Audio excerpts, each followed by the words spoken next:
What's up, everybody? Been a while since I've been on here. Try to be as consistent as we can. I got my family's photos in the background, um, taped to the wall. My daughters helped me do that. I didn't know what to call this video, so I just called it "Collecting, Capturing, and Grounding the Light." I'm not sure if that's what it is, but you know, maybe it's the right keywords for people to find this video. I don't know. Yeah, I mean, so recently I've been guided to, some people are gonna not like this, they're gonna disagree with it, whatever, that's fine. To each their own. I've been on like this kind of high meat diet, which I've been practically a vegetarian, if not just not really eating that much meat over the last year or two. Um, doing yoga, as you guys know, I'm a big fan of Sadhguru and what he talks about, and he kind of preaches um, the no meat vegetarian diet. But that's not what I've been guided to do for me personally. Maybe if I lived at the ashram, if I was a volunteer there or something, maybe that's like the perfect diet and it's a consecrated space. But living in the normal world, I got like a 9 to 5. I have a family. I've got I don't live that lifestyle, so maybe that's not for me. So eating a high meat diet, well, I was trying to get rid of candida. I had a candida overgrowth, I think, and I wasn't eating good. I'd get these. I've had a sweet tooth ever since I can remember, but I would go to the store and buy some like pudding or donuts, or just a bunch of junk food, and it's like, I guess I didn't put two and two together that, okay, the candida is like telling me what to do. So thankfully, I've been seeing this acupuncturist, and he's been kind of guiding me with diet and just what to do. I did a parasite cleanse, but I've already been doing those. So, I mean, I think I had a little bit of parasites, but it wasn't anything major, I think, compared to maybe the first time I did a parasite cleanse, when I was probably like 40 or something. And so I think it'd been a couple years since I did a parasite cleanse. And so I just did one again. And that didn't help. That didn't fix the eating. So then I did then I had to be the candida. And I had been doing these honey fasts. And I think that wasn't helping with the candida. I mean, that's just feeding the candida. As well as just having I think a gut imbalance. And so I've been eating this Bravo yogurt like every day lately for the past few months. But I mean, from my understanding, it'd take a year or two, or it's a long journey for the healing the gut, I think, and getting the proper bacteria kind of seated down there and thriving. But taking care of the candida first, and then while at the same time addressing the microbial imbalances down there. But yeah, I think my gut has just been. I mean, I went back to eating gluten. So I mean, long story short, I was diagnosed with Crohn's disease in 2010, and went on medications or so for a while until I realized, okay, I can fix this with my eating habits, and that was a long journey in itself. And so then I thought I'd healed myself, and I'm like, yeah, I can eat gluten, I can eat whatever, it doesn't bother me. But it has been bothering me, I guess, but I just didn't know. When you eat it regularly, your body just starts to feel like, oh, this is the norm. This is what we're going to be doing.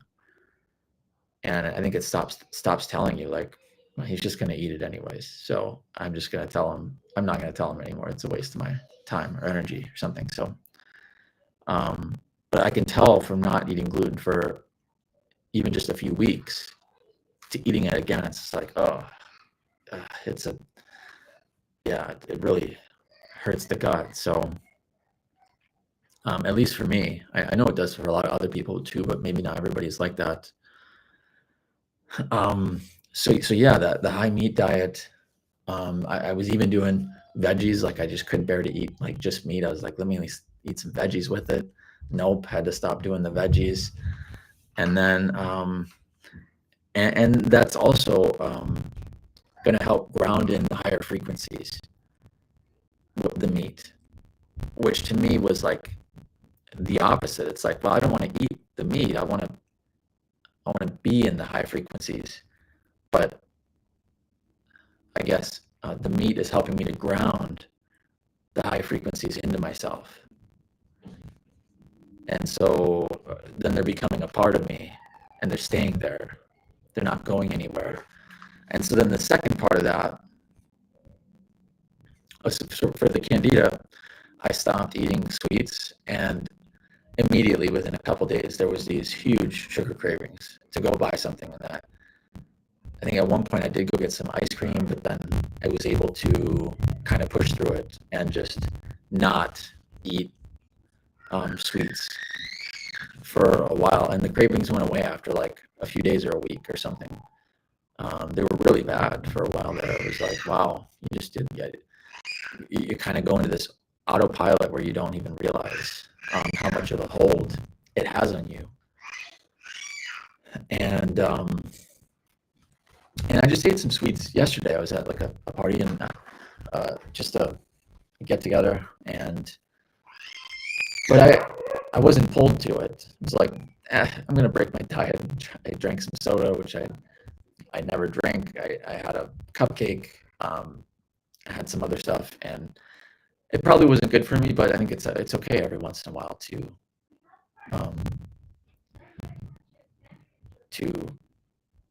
go off the diet, as long as you can get back on.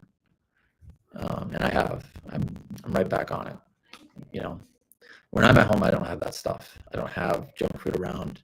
My wife has it around sometimes, like ice cream or chips or stuff. But in the beginning, I used to blame her and be like, "You can't have this stuff around. It's not helping me." It's like having alcohol everywhere, and you're an alcoholic, and you're trying to be sober, and every cabinet you open, it's got alcohol falling out of it or something. So, but these days, years later, I feel like I don't need to blame her for that. She can have whatever she wants. Now I have. It's not even about self-control, because I think self-control only goes so far, and I've tried it. I've been successful with it for a period of time, but then you always kind of go back. It's like, if you don't fix the problem in you, then you keep going back to your old habits. And so whether it was parasites or candida or both, if I didn't fix that, I was going to keep repeating the same pattern over and over, not realizing it wasn't me, it was something else. So, that was, so that's one thing. I went to Mount Shasta for a week, and maybe I could talk about that in a separate video, because that was an awesome trip. I went by myself. It was kind of a spiritual journey for me. I mean, I don't know how spiritual it was, but it was by myself. It was, I did some mantras. I did some meditating. I did some hiking. I went swimming a bunch. Went under some waterfalls. What a beautiful place. Could definitely see myself living there.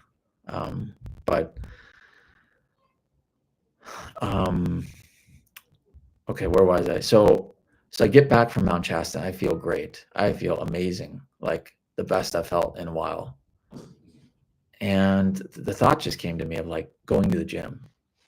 And it wasn't just that. My acupuncturist has been telling me for a while now, like, you need to lift some heavy weights, because I think, again, that's like, it's helping me to absorb the light, because when your body is maybe weak or frail, and I never considered myself that, because I've done a ton of yoga and stuff. Like, I'm fairly in shape. I'm flexible, this and that, but the weights is something else. When you're lifting heavy weights, your bone density increases because it's like, oh, we're carrying a lot of weight. We need to compensate for this. If we keep going at this rate with this body, we're gonna break a bone, or I don't know, we're gonna get osteoporosis or something like that. So the body's like, okay, we're lifting heavy weight. We need to compensate. We need to pack that bone density in. And so I just started that. I've been lifting, for like a week or two now. Putting on weight, I do feel better. I mean, I don't feel like anything's improving, but I think it's a long haul thing. It's not an overnight thing. The funny thing is, though, I used to love lifting weights when I was younger, like in high school, college. I'd lift weights all the time up until I was about 25. I think when I got into music, and music became such an obsession for me that I just kind of put off taking care of myself and going to the gym.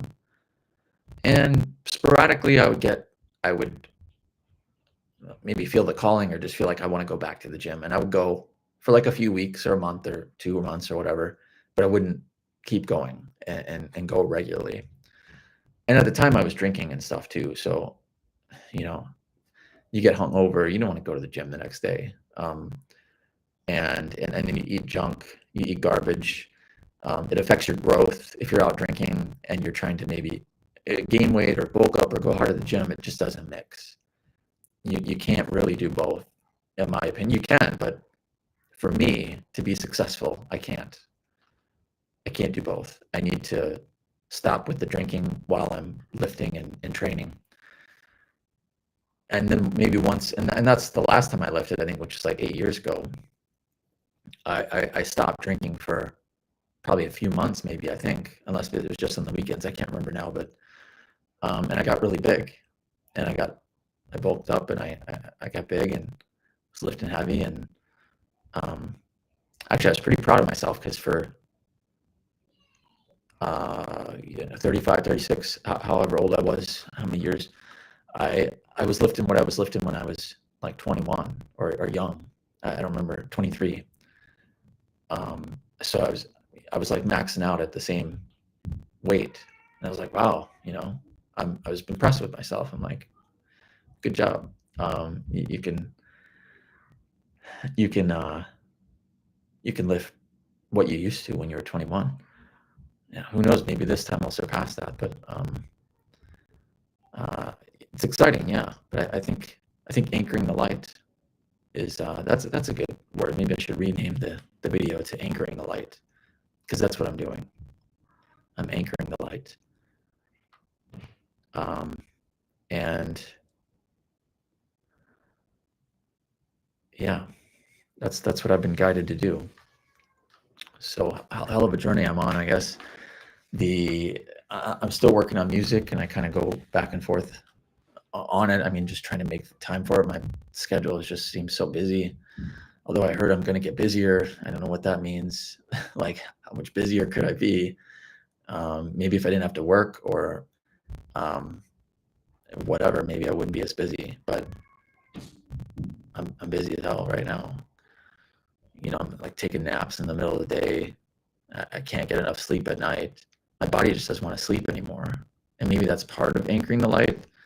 But even before I started lifting, I was having trouble sleeping. So actually, there was this memory I had, and that's what it didn't make me go to the gym, but it solidified the idea for me of like, okay, yeah, this is the right decision. And it was I was big into Joe Dispenza for a little while. I was meditating a lot to Joe Dispenza, to his meditation videos. And I remember this, it was I can't remember the name of it. I want to say feedback video. It was a testimonial. That's what it was. It was a testimonial of this guy who, I don't know if he did UFC or what, but he was big at training at the gym. And he started doing the Joe Dispenza stuff, and he was meditating like 3 hours a day. And all of a sudden, like one day, his body just started convulsing, or like going into these yogic postures. And he had no idea about it, any idea about it. And I think he had a Kundalini awakening because of that. But it just reminded me of the path that I'm on. And I'm just like, yeah, okay, if it's going to take me in the direction that I want to go or that I should be going, I'll do it. And it's returning to my roots. It's funny how something you did 8 years ago, 10 years ago, 15, 20 years ago, all these different periods in your life and the mentality that you were at, and then going back to that, like I still do some of the same routines, workout routines, but it's just a different thought process because I'm trying to eat cleaner. I don't want to go back to just eating junk food. So for instance, when I was really skinny when I was younger. I'm skinny now, but I was even skinnier. Like I couldn't gain weight. I think my body fat percentage was like 3% for a long time when I was in my 20s. And at one point I was eating like 6,000 calories a day just to gain the weight. Just to gain like a pound a day, which is obviously, I know you can't turn that into muscle overnight. So a lot of that's fat, but at the same time, you're still making gains in the weight. Like say you're bench pressing or something, you're still adding weight every week. Maybe you add 5 pounds just because you're gaining that weight. So it's doing something, whatever it's doing. But I remember one of the meals, I would get like the double stuffed Oreos and just take a row of that and put it in a bowl with some milk. And that's like a meal. And I'm like, oh, that's like, 1,000 calories right there. That's great. And it's delicious. I would never do that these days. No. I'm eating white rice, quite a bit of white rice, which is new to me. I'm not used to eating rice, but my wife's a big rice eater. And I don't mind it. It doesn't taste bad. It's helping to gain the weight, and it's a lot healthier than Oreos, double stuffed Oreos or whatever. So yeah, so that's kind of what I've been up to in a nutshell. Like I said, I think I talked about the Mount Shasta video, another one, a different video, and maybe I got some other topics of videos that I can talk about as well, just over the past couple weeks of being on, just other things that kind of come to mind. And if you like this video, please subscribe. Just kind of starting out and trying to get subscribers. If you want to comment about something you'd like me to talk about, or you like what I talk about, or any of those things, please leave a comment in the comment area. I guess I'll stop it there, but I appreciate you guys listening to me, and hope you guys have a good night.